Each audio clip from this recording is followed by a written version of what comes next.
Transition approach. क्या है ये ट्रांजिशन अप्रोच? ट्रांजिशन अप्रोच मतलब जब ये इंड एस 116 फर्स्ट टाइम आया था, जब ये इंड एस 116 फर्स्ट टाइम आया था, तो जब हमें फर्स्ट टाइम अप्लाई करना था 116 को, तो उससे पहले तो हम टेक्निकली एएस 19 अप्लाई कर रहे होंगे या इंड एस 17 अप्लाई कर रहे होंगे। तो जब हम इंड एस 17 से 116 में आए या एएस से इंड एस में आए, तो हमें कौन सी चीजों को ध्यान रखना है, कैसे फॉलो करना है इस इंड एस को, वो चीज। अब मैं क्यों बोल रहा हूं कि प्रैक्टिकली ये ज्यादा रेलेवेंट नहीं है, ऐसा नहीं कि पूरा रेलेवेंट नहीं है, रेलेवेंट है। क्यों? क्योंकि आज भी ऐसी कंपनी जो एएस फॉलो कर रही है, कल को अगर उसके ऊपर इंड एस लग जाए तो अचानक से उसको 116 फॉलो करना पड़ेगा। बेचारा ऐसी कंपनी जो अभी ऑपरेटिंग लीज दिखा रही थी अपनी बुक्स में, अब उसको पूरा इंड एस 116 के अकॉर्डिंग फॉलो करना पड़ेगा, तो उसको सबसे पहले ये ट्रांजिशन अप्रोच भी फॉलो करनी पड़ेगी। बट इसका रेलेवेंस कम है, एग्जाम लेवल पर कम है। हमारे पास क्वेश्चन है, हम पहले पूरा थ्योरी डिस्कस कर लेते हैं, देखते हैं एग्जाम क्वेश्चन जो है वो डिस्कस कर पाते हैं कि नहीं। ठीक है, तो ट्रांजिशन अप्रोच क्या बोलता है? ट्रांजिशन अप्रोच बोलता है कि पहले आप प्रीवियस गैप वाला लीजेस फॉलो कर रहे थे, पहले आप एएस 19 फॉलो कर रहे होंगे, या पहले आप इंड एस 17 फॉलो कर रहे होंगे। जब आप वहां से उठ के इंड एस 116 का लीजेस फॉलो कर रहे हैं, तो फिर आपको कैसे अकाउंटिंग करनी है, क्योंकि आपकी बुक्स में फॉर दोज लीजेस जो उस टाइम पे आउटस्टैंडिंग है, सी आपके बैलेंस शीट में या जिस टाइम पर आप 116 फॉलो कर रहे हो, आपके पास ऑलरेडी लीज कॉन्ट्रैक्ट्स है, आपने ऑलरेडी लीज कॉन्ट्रैक्ट्स को अकाउंट फॉर करके रखा है as per previous Ind AS 17, old Ind AS 17। मतलब अगर आप लेसी हो, सोचो लेसर के केस में तो कोई टेंशन ही नहीं ना, लेसर के केस में कोई टेंशन नहीं, क्योंकि ओल्ड इंड एस 17 या ओल्ड एस 19 में लेसर की अकाउंटिंग और अभी 116 में लेसर की अकाउंटिंग सेम है, फाइनेंस लीज ऑपरेटिंग लीज। दिक्कत किसके साथ है? दिक्कत है लेसी के साथ। अगर आप लेसी हो और आपने पुराने जमाने में आपने ऑपरेटिंग लीज मान के रखा था, अब आप 116 फॉलो कर रहे हो, अब तो भैया उसी लीज को, वो लीज अभी भी आउटस्टैंडिंग चल रही है, अब आपको आरओई एसेट और लीज लायबिलिटी बुक करना पड़ेगा। दूसरा, आप पुराने जमाने में फाइनेंस लीज बुक करके बैठे थे, ठीक है ना, तो भी आपको कुछ चेंजेस करने पड़ेंगे। तो बेसिकली ये ट्रांजिशन अप्रोच इंपॉर्टेंट तो है। देखो मैं आपको बोलूंगा इंपॉर्टेंट तो है, तो इसको एक काम करते हैं, पहले अपन रीड कर लेते हैं क्या क्या है, ठीक है ना। मैं थोड़ा फास्ट चल रहा हूं। Entity shall apply 116 for the normal annual reporting period beginning on or after 1st April 19.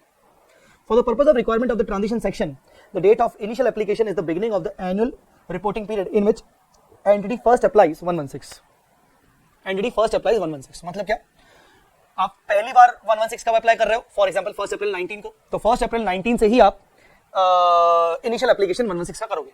For example आगे चल के कोई इंड एस, पहली बार कोई कंपनी इंड एस फॉलो करेगी 21, 22 में, तो उसके लिए beginning of initial application, date of initial application क्या होगी इस इंड एस की? 1 अप्रैल 21। If the entity applies Ind AS with effect from 1920, the transition date means the date of initial application will be 1/4/19. इस Ind AS 116 के लिए transition date पिछले साल का ओपनिंग नहीं होगा, ये तुम समझे नहीं।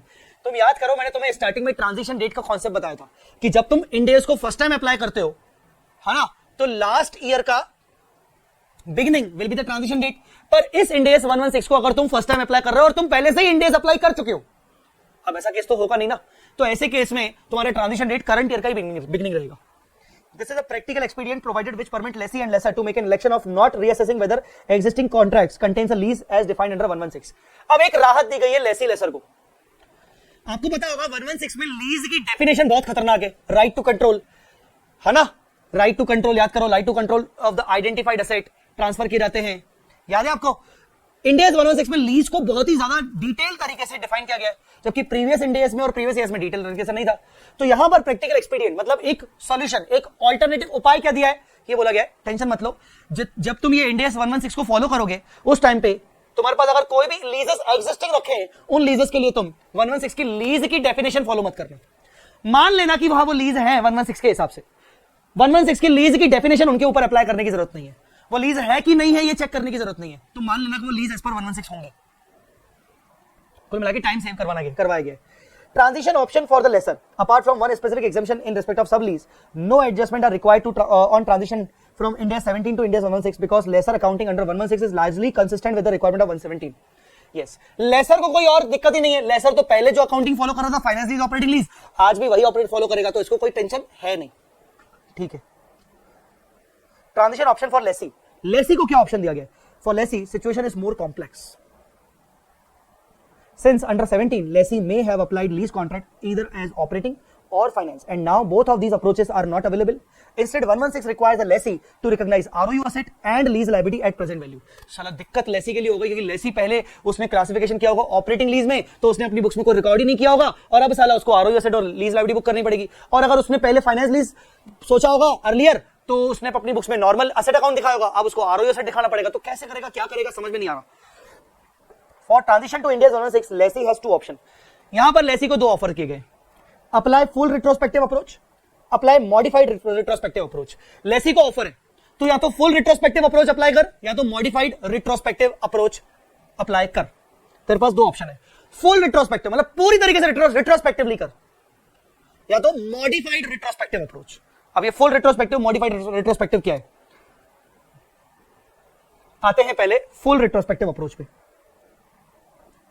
Retrospectively to each prior reporting period presented, apply Ind AS 8, that is entity applies Ind AS 116 as if it had applied since the inception of all lease contracts that are presented in the financial statement. If Ind AS 116 is applied in April 19, this means that 31st March 20 financial statement, the comparative period is 31st March 19, must be restated, assuming that this is the only comparative period presented. A restated opening balance sheet on 1st April 18 will also need to be disclosed as required by Ind AS 1. Hence, the balance sheet for three different dates will be presented: 31st March 20, 19 or 1st April 18. In simple words, apply 116 to all lease contract appearing on transition date, that is 1/4/18, in such a way that 116 would have been applied from very inception of the lease. मतलब क्या? Full retrospective approach बोलता है कि जिस year में तुमने first time 116 को apply किया है, उस ईयर के पिछले साल के बिगिनिंग से, मतलब उस ईयर के लास्ट ईयर के बिगिनिंग से, तुम लास्ट ईयर कंपैरेटिव दिखाते हो तो कंपैरेटिव के बिगिनिंग से तुम 116 को अप्लाई करो. ठीक है.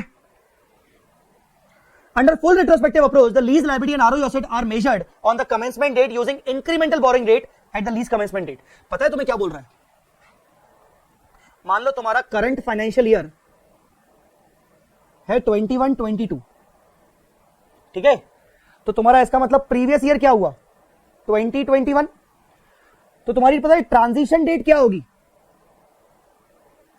1 अप्रैल 20.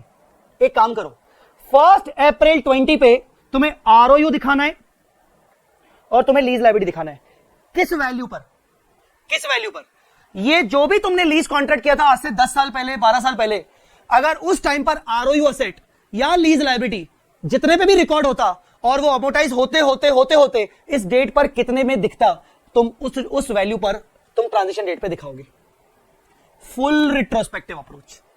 समझ आया फुल रिट्रोस्पेक्टिव अप्रोच का मतलब? ये लीज मान लो तुम्हारी 5 साल पहले शुरू हुई थी, तो 5 साल पहले अगर तुमने 116 लगाया होता तो तुम्हारा उस टाइम पे ROU asset और लीज लायबिलिटी कितना होता, और उसको धीरे धीरे अमोर्टाइज करते करते अकाउंट बनाते बनाते इस डेट पर उनका वैल्यू क्या होता, उस वैल्यू पर तुम्हें इस डेट पर फिर से बैलेंस शीट बनाना है और यहां पर वो वैल्यू दिखानी है. ROU मान लो तुमने दिखाया लेट अस से 348,560 और लीज लायबिलिटी तुमने दिखाया 415,330, तो जो डिफरेंस आएगा वो तुम अदर इक्विटी में डाल दोगे. ज्यादा अमाउंट वाइज मत जाओ, कुल मिला के समझ आया क्या हुआ? अगर तुम बिगिनिंग से लीज तुमने एक्चुअली जब से लिया है तब से लेकर अगर ROU और लीज लायबिलिटी दिखाते तो आज के दिन, इस दिन तुम्हारे ROU और लीज लायबिलिटी का क्या वैल्यू होता, ये वो बोल रहा है. Transfer the difference if any arising on application of transition provision to retained earning. यहां पर जो भी तुम ROU दिखाओगे और लीज लायबिलिटी दिखाओगे, जो भी डिफरेंस आएगा उसको तुम ओपनिंग अदर इक्विटी में डाल दोगे, रिटेन्ड अर्निंग में. The lease liability is accounted for by interest method subsequently, and ROU asset is subject to depreciation over the lease term. Amount of outstanding lease liability and carrying amount of ROU as on transition date will be shown in the balance sheet as on transition date with the difference in retained earning. मुझे बताओ full retrospective approach कुछ भी समझ में आया कि नहीं? Full retrospective approach कह रहा है जिस ईयर में आपने 116 अप्लाई किया है उस ईयर का जो कंपैरेटिव है, उस कंपैरेटिव के बिगिनिंग में आपको ROU asset और लीज लायबिलिटी को दिखाना पड़ेगा. हमने बोला दिखा देंगे, रुक जाओ. अब जो लीजेस कॉन्ट्रैक्ट तुम्हारे चल रहे हैं वो तुमने ओरिजिनली कॉन्ट्रैक्ट कब किए थे? सर 20 इयर्स पहले. 20 इयर्स पहले, तो 20 इयर्स पहले अगर तुम 116 लगाते तो ROU asset और लीज लायबिलिटी की क्या वैल्यू आती है एज पर द कॉन्ट्रैक्ट? अच्छा ठीक है, एक्सेल में निकाल लेंगे. ठीक है, आ गई सर. फिर तुम उस ROU को डेप्रिशिएट करते करते करते करते वो ट्रांजिशन डेट मतलब प्रीवियस ईयर के बिगिनिंग तक अगर ले आओ तो किस वैल्यू पर आना चाहिए, उस वैल्यू पर दिखाओ. और लीज लायबिलिटी में प्लस इंटरेस्ट माइनस पेमेंट दिखाते दिखाते किस वैल्यू पे आना चाहिए, उस वैल्यू पे लेके आओ. सिंपल। सर ये तो पूरी बैक कैलकुलेशन करनी पड़ेगी। हाँ, फुल रिट्रोस्पेक्टिव अप्रोच कौन अप्लाई करेगा रे, स्पेशली ऐसे लीज कॉन्ट्रैक्ट जो पुराने 20-25 साल से चल रहे हैं। मैं आपसे पूछना चाहूंगा, टेल मी, आपको फुल रिट्रोस्पेक्टिव अप्रोच समझ में आ रहा है कि नहीं आ रहा है?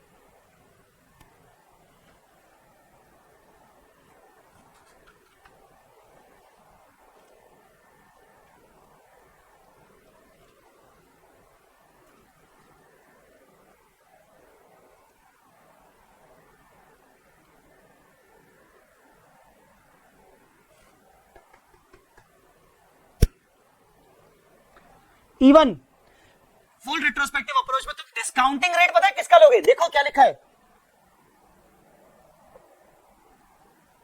Using incremental borrowing rate at lease commencement date. My god, तुमने 20 साल पहले लीज लिया था, लीज पर एसेट लिया था, 20 साल पहले का डिस्काउंटिंग रेट लोगे साला।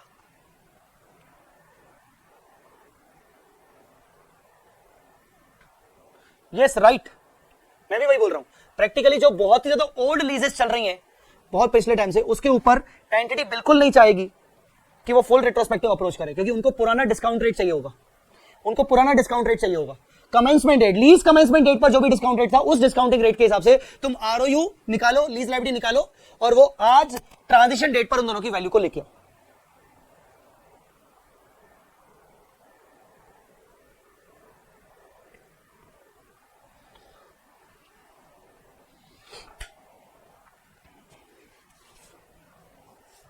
अब the next is modified retrospective approach. है तो रिट्रोस्पेक्टिव पर मॉडिफाइड, थोड़ा सा राहत दूसरी कुछ चीजों में।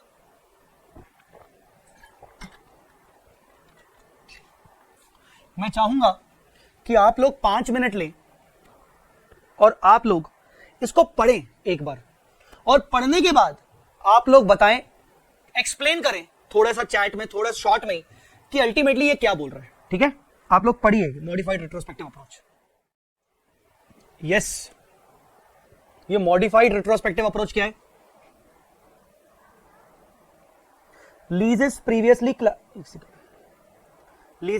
Classified as operating, leases previously classified as finance. पहले फाइनेंस पढ़ लेते हैं, मतलब लेसी ने अपनी बुक्स में पहले से ही फाइनेंस लीज क्लासिफाई करके रखी होगी। ठीक है, the carrying amount of ROU asset and the lease liability at the date of initial application shall be the carrying amount of leased asset and lease liability immediately before that date measured applying Ind AS 17। ओहो भाई साहब, आपने modified retrospective approach कहता है कि एक काम करते हैं, इनिशियल एप्लीकेशन डेट पर जो भी आपकी बुक्स में लीज्ड एसेट की वैल्यू दिख रही है उसी को ROU एसेट मान लो, जो भी आपकी बुक्स में लीज लायबिलिटी दिख रही है वही लीज लायबिलिटी मान लो, as per 116। For such leases, a lessee shall account for ROU asset and lease liability applying Ind AS 116 from the date of initial application, that is 1/4/19, or any later date from which Ind AS 116 applied। वाह, मतलब यहां पर आपको transition date का भी खेल नहीं है। ट्रांजिशन डेट का खेल फुल रिट्रोस्पेक्टिव अप्रोच में है। यहां पर इनिशियल एप्लीकेशन डेट जो हम थोड़ी देर पहले ऊपर पढ़ के आए, कि यहां पर देखो इनिशियल एप्लीकेशन डेट, ये डेट ऑफ इनिशियल एप्लीकेशन, जिस साल में आप 116 अप्लाई कर रहे हो उसी साल का जो बिगिनिंग होगा that will be the date of initial application. तो डेट ऑफ इनिशियल एप्लीकेशन काम आएगी आपको मॉडिफाइड रिट्रोस्पेक्टिव अप्रोच में, आपको पिछला ट्रांजिशन डेट पे जाने की जरूरत नहीं है। Thus, a lessee will not change its initial carrying amount for assets and liabilities under finance lease existing at the date of initial application। वाह बेटे वाह। Jatin, finance lease में no need to change, only record lease liability and ROU asset on carrying value। In operating only for comparative purpose, no need to make comparative balance sheet as per revise figure, and उसमें भी दो choice आगे और दी है, one is same as full retrospective, other is liability को ही asset में लो ROU। हाँ बिल्कुल सही, बिल्कुल एसेट, बिल्कुल सही। ये थोड़ा सा कॉम्प्लेक्स है, लेसी पहले उसको ऑपरेटिंग लीज मानता था, लेसी पहले उसको ऑपरेटिंग लीज मानता था। Do not restate the comparative figure, क्योंकि ये मॉडिफाइड रिट्रोस्पेक्टिव अप्रोच है, मतलब आपको कंपैरेटिव फिगर रीस्टेट करने की जरूरत नहीं। फुल रिट्रोस्पेक्टिव अप्रोच में आपको ट्रांजिशन डेट से चेंज करना है तो आपके कंपैरेटिव फिगर अपने आप चेंज होंगे। ठीक है, recognise the cumulative effect of 116 as on initial application date और एनी अदर लेटर डेट। आप तो एक काम करो, आप क्यूमुलेटिव इफेक्ट निकाल लो करंट ईयर के बिगिनिंग में। Recognise the lease liability at present value of remaining lease payments discounted using lessee's incremental borrowing rate at the date of initial application। Current year में तुमने 116 अप्लाई किया, for example 2021 में apply किया, तो 20 का beginning, 2021 का beginning मतलब 1 अप्रैल 40 को जो भी तुम्हारा डिस्काउंट रेट एग्जिस्ट करता है, उस डिस्काउंट रेट पर रिमेनिंग लीज पेमेंट का प्रेजेंट वैल्यू निकाल लो. Recognise ROU asset on a lease by lease basis. अब आरओयू एसेट कितने पे आएगा? तुम्हारे पास दो अल्टरनेटिव है. ऑल्टरनेटिव तो बहुत इजी है, amount equal to the lease liability which is recognised at initial application date. ROU को लीज लायबिलिटी के बराबर दिखा दो, या फिर its carrying amount as if Ind AS 116 has always been applied since the commencement date by using a discount rate on lessee's incremental borrowing rate at the date of lease application. ROU asset दिखाने के दो तरीके, या तो जो lease liability तुमने ऊपर दिखाया. अच्छा, लीज लायबिलिटी कैसे निकाला होगा? शुरू से रिट्रोस्पेक्टिव करने की जरूरत नहीं. इस लीज कॉन्ट्रैक्ट में तुम्हारे रिमेनिंग लीज पेमेंट कितने बचे हैं? इस लीज कॉन्ट्रैक्ट में तुम्हारे रिमेनिंग लीज पेमेंट कितने बचे हैं? उन रिमेनिंग लीज पेमेंट का जो भी आज का प्रेजेंट वैल्यू आएगा, आज ही के डिस्काउंटिंग रेट पर, वो तुम्हारी लीज लायबिलिटी होगी. अब आरओयू कितना होगा? ROU will be equal to the lease liability. एक ऑल्टरनेटिव ये. दूसरा, या तो अगर तुम आरओयू भी निकालते इंटायर लीज कॉन्ट्रैक्ट में जितने भी लीज पेमेंट थे, उनके हिसाब से जो भी तुम्हारा आरओयू आना चाहिए था आज के डिस्काउंटिंग रेट पर, वो carrying amount as if it had always been applied. ROU total कितना आना चाहिए था माइनस डेप्रिसिएशन लगा के आज की वैल्यू कितनी आनी चाहिए थी. Under alternative 1 the difference between the lease liability and ROU shall be transfer to opening retained earning. Difference को ओपनिंग में डाल दोगे अगर ऑल्टरनेटिव नंबर 1 का आरओयू लिखोगे तो. इजी है बेटा. अगर मैं इसको समराइज करूं तो फुल रिट्रोस्पेक्टिव अप्रोच कहता है कि as on in the current year, जब तुमने 116 अप्लाई किया है, पहली बात तो 116 अप्लाई करंट ईयर से होगा ही नहीं, तुम्हारा होगा बिगिनिंग ऑफ कंपैरेटिव से. तो बिगिनिंग ऑफ कंपैरेटिव मतलब जो लास्ट ईयर का बिगिनिंग है वहां से अप्लाई होगा. अब वहां पे तुम्हें आरओयू एसेट और लीज लायबिलिटी की वैल्यू लिखनी पड़ेगी. कितनी?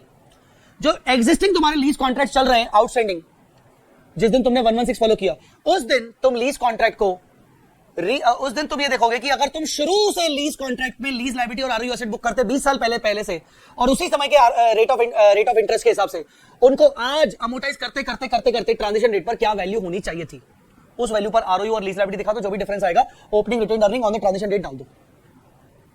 मॉडिफाइड रिट्रोस्पेक्टिव अप्रोच बोलता है कि देखो भाई, अगर तुमने पहले से ही फाइनेंस लीज अप्लाई करके रखा था फिर तो कोई दिक्कत ही नहीं है, सेम असेट्स पर आरओयू दिखेगा और लीज लायबिलिटी दिखेगा.